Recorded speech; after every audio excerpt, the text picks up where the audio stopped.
Welcome to Kansas City, Kansas Public Library, and we're having with us Ryan Hayden and Matt Bishop from the Association of Financial Educators that will present their program, Gen Z, The Future of My Financial House, the costs and benefits of where you live.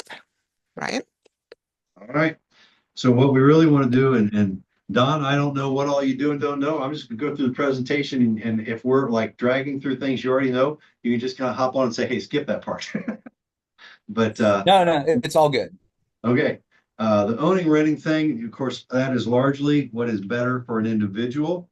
And so, we just collected up details. Whoops, there we go. Ownership, renting. You're not paying for the maintenance. They are. They're putting the filters in the furnace. They're replacing the furnace and all that kind of stuff. You're not tied to a place. Usually rentals are 1 year in contract or often the case, so you can be mobile. You're not paying for homeowners association fees, things like that, but it's not yours. And once you're out of the contract, they can change the rate. They can't do it in the middle, but they can change it when your year is up or your 2 years are up. They can change the rate, and they can sell the place. They can kick you out. They can do whatever because it's not yours. So pluses and minuses. Pet fees, storage fees, parking costs sometimes. Often you share in utilities. Renter's insurance. Now, renter's insurance is cheap. For many places, for $15 to $20 a month, you can get renter's insurance that will cover like $10,000 to $50,000 of whatever is inside your place. That's often not part of the rent, but is an expense of renting. You might get some utilities are paid for. And sometimes utilities are paid for. Maybe have internet paid right. for, something like that. Some of those things are covered. And with a home, you are building equity. Obviously, a portion of the money that you're putting down on that payment is going to your ownership, and it is an investment, meaning it can appreciate over time. Isn't always the case, but is often the case, even too frequently. The mortgage interest is tax deductible, so it decreases what you owe in tax at the end of the year. And when you have someone who passes and with a place that they own, you get a step up in value. Don, are you familiar with what that is? Sorry. So when you pass on, yeah. So I can had my stepson. I can give the house to him when my wife and I die. So you can, but he would get a step up in cost basis. So if you and your wife bought the place for 200,000, and when you pass, it's worth 250. The date that you pass and it becomes your stepson's, he gets the house at a cost of 250. So if he sells it that day, it was worth 250. He sells it for 250. He does not have a taxable gain. You bought it for 200. There's a $50,000 gain there that no one's paying taxes on because you passed it through death to your Is that the capital gains tax? So there is no it's capital. different. Yeah, there's not a capital gains tax on property. Primary, what's that? It's like 400. Yeah, 400 is probably 450. If you have less than a $400,000 to $450,000 gain on that property, there's no property tax. But this is actually being passed as an estate issue. So ignore the property tax piece. In America, there's no penalty on inheriting something.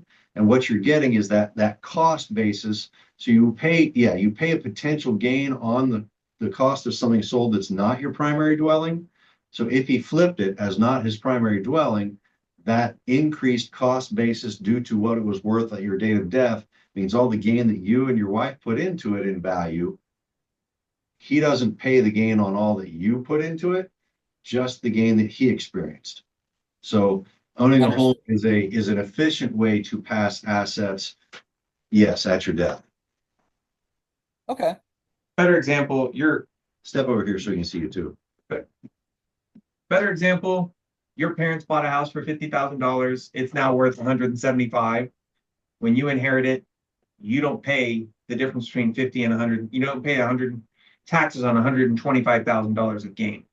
You just inherit it at 175. You sell it, you're fine. Okay. You put in $200,000 to a house. 30 years later, it's worth 400,000. When your kid inherits it, he doesn't pay on the $200,000 worth of gain. He inherits it at the price of what it was worth when you died. That's what he's got. Interestingly, as this is not an estate planning thing, but just a little tidbit, State of Kansas, you can put a transfer on death on your primary home so that it doesn't go through probate court. If you pass and it's not in a TOD and not in a trust, it's going to spend 6 to 9 months in a probate court before they say, hey, they said they left this to the stepson. It's his. We agree with that, and we'll take a fee for that. Give us $1,000. Then it took 6 to 9 months. If you have it in a TOD structure, which is cheaper than trust, trust is going to cost you a couple $1,000. TOD, I know out here in the county we're in, cost $38. It's $19 a page, and it's a 2-page document. So Is that like is that like with a car, you know, when you're getting your the title for it and it has the little TOD same idea thing on there? So with a Like house, my yeah. With a house, you typically have to do a separate document. The county won't provide it. They'll say, here's all the information we need, and you have to build it. But it causes a pass-through. So instead of 6 to 9 months and the court getting to make everything public and taking their time and their fee, within about 15 to 20 days of your death certificate, it passes to that person you left it to. So no time in the court. It's not public record and doesn't cost a fee other than that filing fee. So stuff not on this topic, but worth knowing. Yeah. Obvious disadvantages. You got maintenance. It's yours. It's long-term debt. It's yours. The responsibility. It's yours. Something breaks, you fix it. Yeah. Your house, your solution. So things in order to make a purchase like that, steady source of income in Kansas. If you have a gig job, a 1099 job, or a seasonal job, they want more than 2 years track record to count your income at all. So that's an interesting one. Credit history, ability to pay, those things are all, if you're going to move, you probably don't want to buy. Why? Because there's down payment, closing costs, all those kinds of things. So again, what makes a good sense purchase versus not. Typically you want to go in with 20%. If you have a 20% down payment, see a little red arrow, you don't have the private mortgage insurance. You can go in with a smaller down payment. The zero cost, the zero down payment, it's virtually gone. There are a few places you can still get it. But if you have a lower down payment, you're going to pay greater interest rate and greater overall payment over the course of time because of that. And obviously emergencies, repairs, insurance, so on and so forth. So private mortgage insurance, we'll go over. Yeah, I want to go back and define that a little bit here in a minute. But so mortgage payments, one of the things we always recognize, well, one, you've got the bundle. You got the mortgage payment. They're going to throw your interest in there. If you owe PMI, you're going to have that in there, and property taxes are in there. So that all gets bundled into usually one payment. You can sometimes get a company to let you break them out. For the most part, people are going to, mortgage companies are going to handle it that way. And research says 28%. You want to make sure that your payment, your annual payment on mortgage is not more than 28% of your income. That's kind of a sweet spot for getting a good interest rate and being able to afford something. So 28% is kind of the magic number. Terms to know, we just said principal, interest, taxes, insurance, PMI, and escrow. So PMI private mortgage insurance is an insurance that lets you buy more than you could buy if you didn't have a 20% down payment. The actuarials will say, well, they can't really afford this number, but they're close. And so private mortgage insurance comes in and says, well, we will insure the institution, the bank, the lender, the mortgager, we will insure them to let this person buy a little more than they could stereotypically afford. It's, the rate is going to be driven by your credit, but it does not protect you in case you default. It protects the lender from you defaulting, but you have to pay for it. So, not ideal, but it is what lets people buy a little more house than they might otherwise get. It is a monthly fee. Typically 0.5% is added to the total cost. And so what that means, if you do the math, if you got a 15-year mortgage, it's going to take roughly 7.5 years to pay off the value of the PMI. 30-year mortgage is going to take about 15 years to pay off the value of the PMI. So just know if you can get that 20% down payment, no PMI, saves you 0.5%. In many cases, $200-300 a month if you can have that down payment. It's not that you can't buy a house without it, but just is what it is. Escrow. So that's the special account they're gonna hold for the taxes, the insurance, so on and so forth. They're gonna take out 1/12 every month. By the way, that escrow account is gonna ask more almost every year.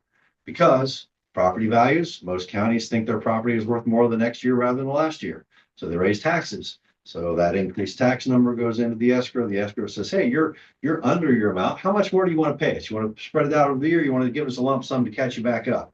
So escrow is how they handle all those taxes. And the interest rate you're going to get is based on these things, the 4 C's. So capacity, capital, character, and collateral. Capacity is what you've earned now and what it looks like you'll earn. Capital is that what's in your bank, how much you got on hand. The character of your debt is just how well you've handled it. Collateral is the other stuff they can seize if you don't keep up with your payments. How's that for very frank? So that gets us through into the next piece. Okay. So you always want to pre-qualify for a loan. You don't want to go into buying something without having talked to the bank first. Let's talk to the bank first. We use the 28% mortgage, right? That's what we were talking about earlier. We want to talk about a 28% mortgage. Where are we at? Rule of thumb is 2 to 3 times your household income. That's going to keep you in that 28% range. 3% is on the edge. 3% is pretty tight. 2 to 2.5 is a little bit better spot to be in. But this is trying to give yourself just a rough frame of reference of where you can be. Okay, running easy numbers for you.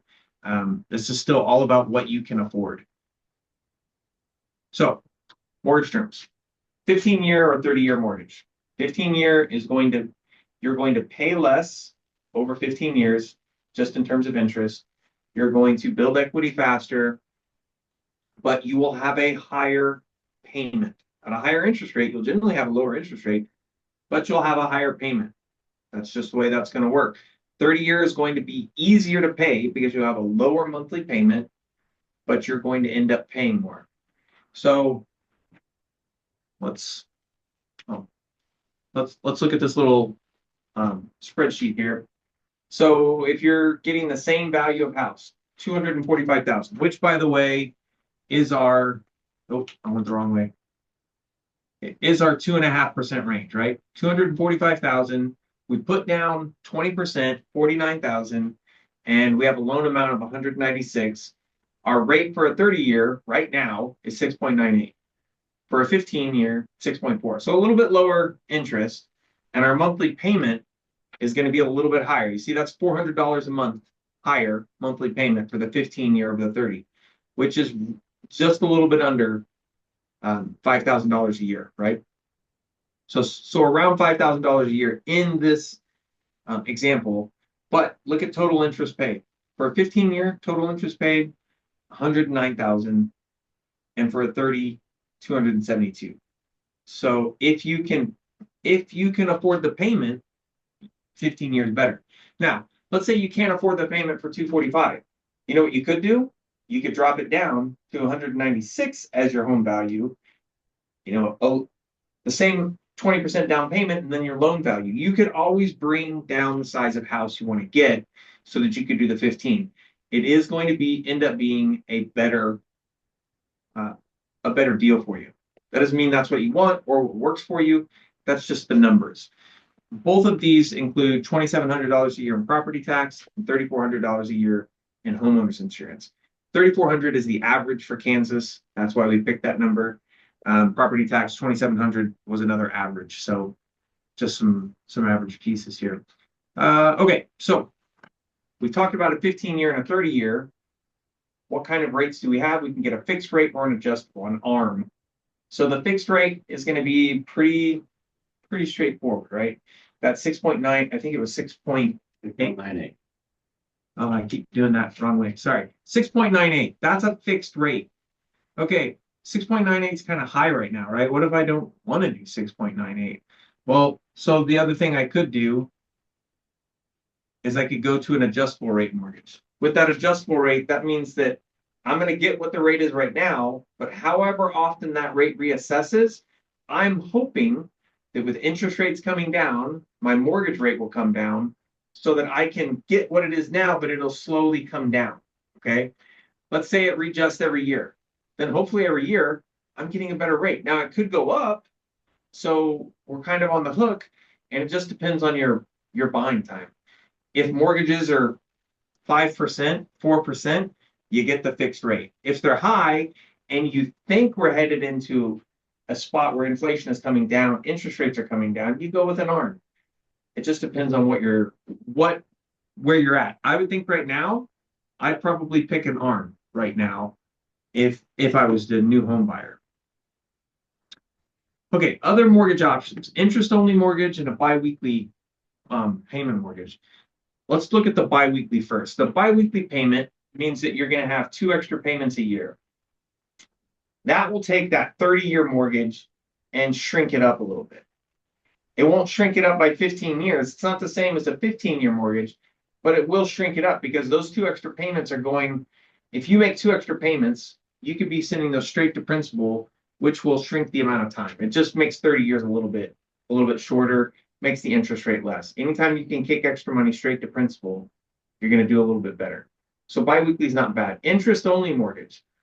That's not necessarily a mortgage we want to shoot for. That's kind of the mortgage you get in California when the house price is too expensive for everyone, and all you can afford is paying the interest only. What happens with that is you're buying an interest-only mortgage, assuming that the price of the house is going to go up in the term that you're there, 5-10 years. And when you sell, you're going to get the difference between that. You're not getting any equity on that. You're just, in terms of storing up equity, you're only selling for the price change. That works in certain places where housing is restricted. You can't build more houses. So there's always going to be demand. But it's not necessarily our best option, our best investment option. Okay, so we've talked about what we're going to look at, how much we can afford, how to look at how much we can afford, type of things. Now, the 28% question: where do you want to live? What kind of neighborhood do you want?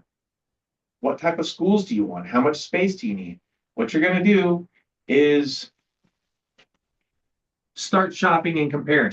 You're going to take a map, probably not a real map, but you're going to start looking and drawing circles around town, right? These are the areas I can afford. These are the spaces I need. And now I'm going to compare them all. Where do I want to be? What is best fit for us in the places I can afford? Then, once you've decided that, you're going to go and shop for a banker. You're going to go talk to a lot of bankers, find out what they're going to do for you, what kind of rate you can get. You've done all your homework. You come in. By the way, a person who comes in prepared to a banker, they like to talk to that person. You come in prepared, they're going to give you better rates. They're going to think you're serious, and they're going to want to talk to you. But you come into a banker, you start talking to them about where you want to go, and you start shopping for bankers. You find a banker you want to work with, then you start talking to someone who can sell you a house, a realtor. I bought 2 houses, and both times I did it myself, and I made a lot of mistakes. If I was doing it today, I would go talk to a realtor. I think they're gonna be able to help and navigate a lot of areas that you'll fall under. So you're gonna go talk to a banker, you're gonna go talk to a realtor, and you're gonna shop around. You're gonna try and see what the best prices you're able to get in the areas you want to be in. Okay, the loan estimate. When you're shopping with that banker, they're required to give you these estimates. They're required to disclose what the APR is, annual percentage rate. So they're going to tell you the rate 6.98, but after they add in the closing costs and all the other fees, that's going to jump up to 702. They have to show you that.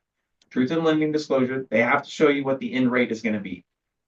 They also have to give you the closing fees and the closing costs and all the other fees that are associated.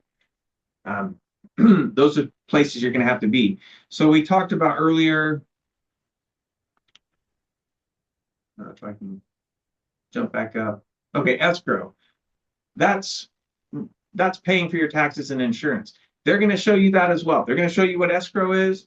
They're going to show you what PMI is if you have to be on there. They're going to go over the principal, or they're going to go over the interest rate. what the taxes are and what the insurance costs are. They have to show those things. You're going to be shopping for insurance, but they're going to start telling you what all these pieces are, what your escrow account is going to be. Those are things you want someone to talk to you about, the base numbers. Don't start, just like when you're buying a car. Don't have someone go, what's a price you can afford? No, I need to see, the actual pieces, because that's gonna help me figure out where I need to be, not end amounts. Okay, home equity loans. This is something you can't do with renting, right? You can get a home equity loan from a house that you bought, that you own, or at least partially own. In that space, home equity loans and home equity lines of credit, we recommend, if you're doing this, if you're using this as an investment, if you take those out, those should be used for things like if you need to put a new roof on, if you need to fix up, refurbish your kitchen, do something with the bathrooms, take out a home equity line and put it back into the house. Why? Because that's increasing the value of your house, and that's increasing actually your ownership of it. Sometimes they say putting money into your house can have a 2 to 3 times effect. So if you take 10,000 out of your equity, put it into a kitchen, and that kitchen, now your house is worth 30,000 more. That's been an effective thing, right? That's helped you with your investment. But if I do a refinancing and cash out, then all of a sudden I'm taking the equity that I put in and I'm spending it on something else. Sometimes that has to happen, but it's robbing you of the investment portion of this, and it's robbing you of the ability to pay it off sooner. So I think that you don't want to do that cash out. You want to save for other things, and a reverse mortgage is kind of like the same thing. At the end of your life or at the end of your ownership, you're trying to get money to live on. That's what the reverse mortgage does. It starts paying you money for your house, and then that person who's giving you a reverse mortgage, they own part of the house. And depending on how much they give you, that's how much they're going to take out. So if you're trying to pass this on to someone else, the reverse mortgage is going to sabotage that. So what we want to do is save in other ways and not use a reverse mortgage. Okay, your rights under federal law. You have 3 business days to cancel after signing a loan. So think about it beforehand. Definitely do your homework before. But if something doesn't feel right, back out and try again. That's going to be okay. It might make it difficult to do something in the future because everything has a cost, as we've kind of gone over here. But it will be a space where it's still better to not do the wrong thing for 30 years and try and get out of something in a bad way if you have to. And this is the best page because I know everybody likes to read disclaimers. They're wonderful. We enjoy them a lot. Okay, so that was a lot, and I think we did it really fast. Questions? Mostly Ryan's going to answer. Yeah. So here's a question. So when you refinance, so like my wife and I, it was right at the start of the pandemic. We were both, isolated at home from our works because, that's what everybody was doing. Right. And we refinanced. We didn't now we're starting to have costs come up with the house. We're probably going to need a new roof. And we're talking about that. So we've already refinanced. So what would be, in your opinion, the best route to go for that money? Should we still try to take out an equity loan, or should we do it on credit, or how do you think we should tackle that? So where is that one? You've gone too far. Too far. You're looking for a home equity loan? Yeah, It's down. I don't know. Well, it's gone there. Andrew, well, so just know the home equity line of credit and a home equity loan. The home equity loan is going to give you a one chunk pile. So that one chunk, it's I'm going to take $20,000 out. Here, I got $20,000. I can go fix the roof. A home equity line of credit is where you're saying, hey, I only need 11,000. They've approved me for 30. I'm going to borrow the 11. I'll pay the interest on the 11. I can borrow more, but I'm only paying interest on the amount I borrowed. So what you're describing is one of the places where you typically say, well, maybe I do one of these two. Maybe I do a home equity loan or a line of credit, either one, depending on the amount I need and what I'm approved for. The other thing that I think is worth noting is you replace a roof, you use an impact resistant shingle, it's going to cut your insurance cost. I just did this last year for myself. My insurance cost dropped by 40% because I put an impact resistant shingle on. Now, that's not enough to pay for the difference on the shingle. I think it was going to take 12 or so years to pay it back off, but still I paid a little bit more and my insurance dropped. So one, recognize you got two possible loan situations that may make sense, but then choose carefully what you put on your roof, because something like 75% of homeowner policy claims are on roofs. So that's an interesting one as well. If you're having to replace the roof, did you go through any hail this past year? If so, is there an insurance claim? Yeah. Is there an insurance claim? You may go, it wasn't bad. An adjuster may go up on the roof and go, well, no, we got a 20%. You got damage here. I can see 20% of this roof is damaged, and you can actually, theoretically, you can file a claim. And what they call act of God, hail storm, doesn't increase your insurance rate if you file a claim on hail. So some other things to think about that may help fund that roof or other issues. Yeah. So taking out a home equity loan right now is going to be a high rate, right? Okay, that's not super good, but better than a credit card. But yeah, I was going to say it's better than a credit card. So if the roofing place can give you credit, you're still probably paying around the same rate. So so at that point, what we're really shopping for is what's our best rate. Understood completely. Okay. Thanks for that. I appreciate that. Yeah. Any other questions? The difference between home equity loan and home equity line of credit. So it's pretty much a lump versus so the home equity loan is a pile. You said, I need X amount. They're giving you the whole amount. That's your loan. So you're paying interest on the whole amount. A home equity line of credit, they're saying, we've made money available for you. You don't have to take it all. You can take a portion of it, and then you're only paying interest on the portion you pulled out. Yeah. So the 30,000, a home equity loan is 30,000. You get 30,000. Boom. Home equity line of credit of 30,000, but you only use 5 to put into your house. You're only paying on the 5. It was available to get 30, but you didn't need all 30, so you didn't use it all. That makes sense? Mm-hmm. Awesome. And can we go back to 28%? Okay. Did we You say used that it on enough? lots of slides. Say that enough? Yeah.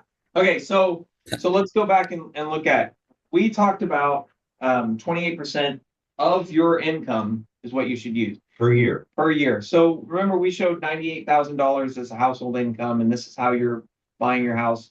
So $98,000, 28% is $27,000 and change, right? So if your house payment is less than $27,000 a year, you're in that sweet spot. We really don't want to be right up against the limit. But 2.5% or 2.5 times your income at $245,000, that's the home value. That's $26,000 a year. At the 15-year,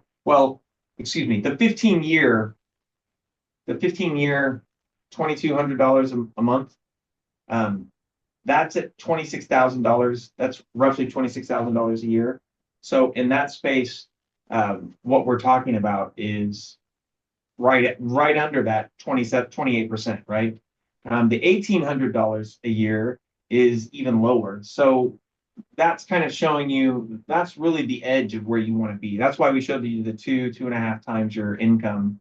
That's kind of a rough math to figure out what you can afford. Now, the reason why we're saying 28% is as you're using a larger proportion of your income, that's less to go to other things.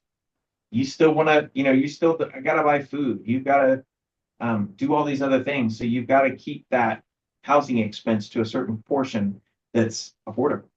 And we think 28% is the highest affordability. Now, those are our numbers. You're going to come up with your own numbers, but that's what we were shooting.